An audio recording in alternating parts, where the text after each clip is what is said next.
Here at Acura Pickering, we have a Drive Shield certified 2018 Acura RDX Elite all-wheel drive. Here's a quick look at the outside of the vehicle. Now let's take a look at some of the features inside. Starting with the driver's side door, this vehicle has memory seat functions for 2 different drivers.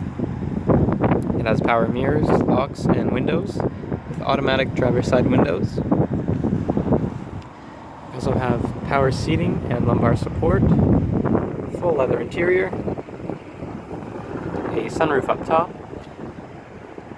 This vehicle seats 5 passengers, 2 seats in the front and 3 seats in the back, with the heated seating controls down at the bottom there for the back seats.